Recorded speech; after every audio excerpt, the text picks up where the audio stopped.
नमस्कार, मेरा नाम है निकंज पारिक। तो ये जो फील्ड सेल्स एग्जीक्यूटिव ट्रेनिंग का जो वीडियो सीरीज हम बना रहे हैं उसके इस वीडियो में आपका स्वागत है। इस वीडियो में हम बात करेंगे कि बेसिकली मेजरली अलग अलग कितने तरीके की सेल्स होती है और फिर उसके बाद आगे बात करेंगे। सेल्स है उसको हम चार पार्ट में डिवाइड कर सकते हैं। एक हो गया फील्ड सेल्स और एक हो गया फोन या ऑनलाइन मोड से सेल्स करना, फिर हो गया डिजिटल सेल्स और एक हो गया रिटेल सेल। ये चार तरीके की हम मेजर सेल्स बात करते हैं। और आपके पास कोई इंफॉर्मेशन हो, कोई सवाल हो तो नीचे कमेंट में पूछिएगा, तो उसके बारे में और जवाब देंगे। लेकिन ये बहुत इंपॉर्टेंट टॉपिक नहीं है, इसलिए इसको हम शॉर्टकट में सल्टा रहे हैं। तो एक हो गया फील्ड सेल्स जिसके बारे में हम कंटिन्यूसली वीडियो बनाएंगे। एक हो गया फील्ड के बाद फोन सेल्स। जैसे बहुत बार क्या होता है, आप फोन पे ही सैंपल्स, कैटलॉग्स, कोटेशंस, स्पेसिफिकेशंस वगैरह भेज करके सेल्स को क्लोज कर लेते हैं। तो ये फील्ड सेल्स के साथ कनेक्टेड हो सकता है। ये जैसे जूम मीटिंग्स कर लिया आपने, गूगल मीट पे मीटिंग कर ली, वीडियो कॉल्स कर लिए, या आपने कंटिन्यूसली फोन पे फॉलो अप करके आपने और किसी कस्टमर से आपने पहले से डील की हुई है, या कस्टमर को ऑलरेडी प्रोडक्ट की टेक्निकल डिटेल्स, उसकी जो परफॉर्मेंस है उसके बारे में पता है। तो बहुत सारी चीजें फोन पे भी हो जाती है। तो ये फील्ड सेल्स, फिर फोन सेल्स समझ लिए, फोन या डिजिटली कनेक्टेड होकर के, और ये सेल्स हो गई। दोनों को हम एक साथ रख सकते हैं या दोनों को अलग अलग भी रख सकते हैं। जैसे बहुत सारे लोग यूट्यूब पे वीडियोस बनाते हैं, फिर वो कस्टमर कॉल करता है, फिर उनको वो एक्सप्लेन करके, और जो टेलीकॉलर्स होते हैं वही फोन ये जो होता है ना सेल क्लोज कर देती है। तो ये दो तरीके की सेल हो गई। अगर कोई बिजनेसमैन ये वीडियो देख रहा है तो ये वाली सेल्स टेक्निक भी आप अपनी कंपनी में इंप्लीमेंट कर सकते हैं। फिर तीसरा आ गया डिजिटल सेल्स। डिजिटल सेल्स में दो तरीके की सेल्स होती है। एक डिजिटली अपने आप को प्रमोट करा, फिर फिजिकल इंटरेक्शन की जरूरत पड़ती है।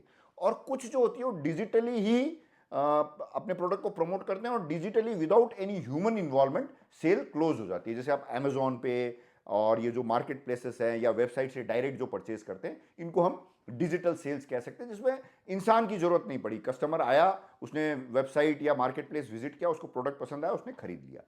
अब तीसरा लास्ट जो है, जो कि बहुत ज्यादा पॉपुलर है और इसमें बहुत ज्यादा ओपनिंग्स होती है, वो है रिटेल सेल। रिटेल सेल्स में मॉल्स है, ब्यूटी प्रोडक्ट्स बेचने की है, कपड़े बेचने की दुकानें हैं, राशन की दुकानें हैं, जूते बेचने की दुकानें हैं, साइकिल बेचने की दुकानें हैं, गाड़ी बेचने की दुकानें हैं। इस तरीके की बहुत सारी जो बिजनेस एस्टैब्लिशमेंट्स होती है, उसमें रिटेल सेल के लिए भी आदमी चाहिए होता है। जो बंदा, कस्टमर जब आ गया अपने आप, तो उसको अटेंड करे और सेल्स क्लोज करने की कोशिश करे। ये इस तरीके के चार सेल्स हो गए। तो आपको समझ में आ गया होगा, ये चार अलग अलग तरीके की सेल है। और इसमें सबसे प्यारी, सबसे बढ़िया, सबसे इंप्रेसिव जो है वो है फील्ड सेल। क्योंकि फील्ड सेल्स में चैलेंजेस ज्यादा होते हैं, काम करने की अपॉर्चुनिटीज ज्यादा होती है, मेहनत ज्यादा होती है, तकलीफ ज्यादा होती है, दुख ज्यादा होता है और पैसे भी ज्यादा होते हैं। अब ये जो वीडियो का पार्ट है, इसमें आप पेपर और पेन निकाल लीजिए और ये नोट करिए। अगर आप लिखेंगे ना तो ही वो ब्रेन में जाएगा। अभी तक तो सुनने की चीजें थी, उसमें से भी अगर आपको कुछ क्लैरिटी नहीं आई हो तो दोबारा वीडियो देखिएगा। अब हम बात करेंगे सेल्स का जो प्रोसेस होता है। कोई भी जो सेल होती है, फील्ड की जो सेल्स होती है, उसका मैं प्रोसेस आपको एक्सप्लेन करता हूं कि इसका जो प्रोसेस है, सबसे पहले हो गया प्रोस्पेक्टिंग। प्रोस्पेक्टिंग मतलब कस्टमर को ढूंढना। तो एक तो पुराना जमाना था जिसमें तो सचमुच में ही जो सेल्स एग्जीक्यूटिव होता था उसी को ही ढूंढना पड़ता था। अब थोड़ा सा जमाना चेंज हो गया है।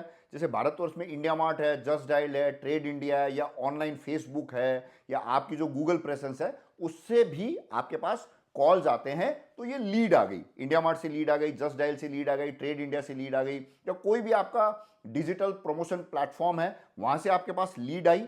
और फिर आपके गूगल प्रेजेंस से कॉल आ गया, या आपके पुराने कस्टमर्स ने आपको कॉल किया, या वॉक इन्स आ गई आपके शोरूम में, या कोई इंक्वायरी आई है। तो ये इस तरीके से जो आपके पास लोग आ गए जिनको आप जो चीज बेचते हो उस तरीके की चीज खरीदनी है, तो उसको कहते हैं प्रोस्पेक्टिंग, जिसमें खुद ढूंढना बहुत इंपॉर्टेंट है। जो अपने आप जो लीड जाती है वो आप उसको बोनस मानिए, लेकिन अगर आप खुद जा करके लोगों से मिलेंगे तो आप ज्यादा बड़े और ज्यादा अच्छे सेल्समैन बनेंगे। तो this is very important, prospecting.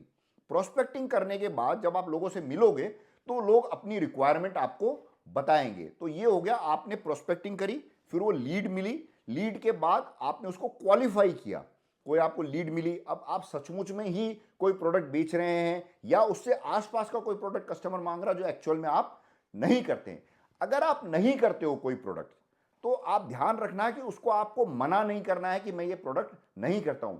आपको कोशिश करना है कि उसकी आप मदद करो। तो अगर आप, जैसे आपने एक लाइन सुनी होगी पहले पुराने वीडियो में मैंने बोला, if you don't close a sale you open a relationship. तो अगर आपने उसकी मदद की, उसको जो प्रोडक्ट चाहिए वो ढूंढने में, तो आपका उस व्यक्ति से एक रिलेशन डेवलप हो जाएगा और उसको लगेगा कि ये आदमी ढंग का है। तो कभी भविष्य में जो प्रोडक्ट आप बेच रहे हो उसको चाहिएगा तो वो आपको कांटेक्ट कर सकता है या आप उसको कांटेक्ट कर सकते हो। अब आपने लीड क्वालिफाई कर ली है। लीड जब क्वालिफाई कर लेते हो तो आपको क्या करना है, उसका रिक्वायरमेंट, आपका जो कस्टमर है उसकी प्रॉपरली अच्छे से उसकी रिक्वायरमेंट समझनी है, उससे बातें करनी है, पहले अपना प्रेजेंटेशन देना है, फिर उसके जो क्वेश्चंस है उसको ध्यान से सुनना है कि वो क्या सवाल कर रहा है, फिर उसके क्वेश्चंस के जवाब देने हैं, और आपको कोई एडिशनल इनपुट, आपकी जो नॉलेज की वजह से आपके पास कोई एडिशनल जानकारी है तो वो उसको बतानी है। फिर उसके बाद आपको क्या होता है, प्रपोजल देना। आपको कस्टमर ने बोल दिया हाँ भाई ठीक है, ये प्रोडक्ट मुझे चाहिए, इतने पीस चाहिए, तो आप उसको एक प्रपोजल, मतलब कोटेशन समझ लो, आप पूरा कोटेशन दोगे, उसमें प्रोडक्ट का डिटेल दोगे, टेक्निकल डिटेल दोगे, कितने पीस चाहिए, फिर उसमें रेट कितनी पड़ेगी, टोटल अमाउंट कितना बनेगा, पेमेंट कैसे देगा, गारंटी वारंटी क्या है, आफ्टर सेल सर्विस क्या है, ये सारी चीजें आप कस्टमर को बिल्कुल ईमानदारी से, उसको ट्रस्ट हो जाए, उसको विश्वास हो जाए, उसके मन में कोई भी घबराहट नहीं हो कि ये मुझे ठग लेगा। क्योंकि क्या होता है, कस्टमर सबसे ज्यादा डरा हुआ प्राणी होता है किसी भी नेगोशिएशन में।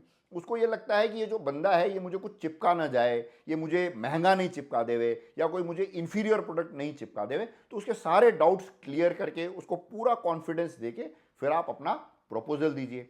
जब आप प्रपोजल देंगे, आपको पता ही है क्या होने वाला है, तो कस्टमर आपसे नेगोशिएट करेगा, और कम करो कम करो। तो अगर आपके पास गुंजाइश है, आपने कुछ मार्जिन रखी हुई है, तो आप कम कर दीजिए। नहीं कर सकते हो, आपको लगता है कि आप बहुत वैल्यूएबल प्रोडक्ट दे रहे हो और बहुत रीजनेबल प्राइस में, तो आप उनको एक्सप्लेन करिए। फिर वो आपको कॉम्पिटिटर के नाम लेगा कि आप तो इतने में दे रहे हो, वो इतने में दे रहा है। तो ये सारी चीजें आपको उससे डिस्कस करनी, ये इस प्रोसेस से आपको गुजरना ही पड़ेगा। अब इसमें क्या होगा, या तो आपको ऑर्डर मिलेगा या आपको नहीं मिलेगा। मिल जाएगा तब तो बहुत ही अच्छी बात है, आप उसको प्रोडक्ट सप्लाई कीजिए, और प्रोडक्ट बेचने के बाद भी उससे आप रिलेशन बना के रखिए। अनफॉर्चुनेटली आपको ऑर्डर नहीं मिला तो भी आपको कस्टमर के साथ अच्छे रिलेशन रखने हैं, उसकी मदद करनी है, और जब भी वो दोबारा आए तो फिर क्या होगा, नेक्स्ट टाइम जब आपको वो कस्टमर बुलाएगा या आप उस कस्टमर के पास जाओगे तो आपके ऑर्डर मिलने के, आपके सेल्स क्लोज होने के चांसेस ज्यादा अच्छे रहेंगे। और इन सब चीजों में पेमेंट कलेक्ट करना मत भूलिएगा। पेमेंट बहुत इंपॉर्टेंट चीज है। शुरू से ही जो पेमेंट का जो मोड है वो क्लियर करके रखिएगा। और मेरा स्ट्रॉन्ग सजेशन है कि बहुत ज्यादा क्रेडिट में, उधार में माल बेचना का जो जमाना वो चला गया है, तो उधार देने का सिस्टम नहीं है। तो हर स्टेप पे जब भी आप बात करोगे, पेमेंट के बारे में भी आप रेगुलरली बात करते रहिएगा, तो कि कस्टमर को पता रहे कि जब वो माल खरीदेगा तो उसको पहले पैसे देने हैं, माल के डिलीवरी पे पैसे देने हैं, या जो भी आपका टर्म्स एंड कंडीशन है, वो सारी चीज आप हर स्टेप पे उससे बात करते रहिएगा। तो ये हुआ सेल्स, अलग अलग तरीके की सेल्स, और इसमें प्रोसेस क्या है, सेल्स का जो प्रोसेस क्या है, ये इसकी नोट्स बना लीजिए। अगर आप भूल गए हो नोट्स बनाने के लिए तो वीडियो को दोबारा देखिए और ये नोट्स जरूर बनाइएगा, बहुत इंपॉर्टेंट है। मिलते हैं अगले वीडियो में। नमस्कार।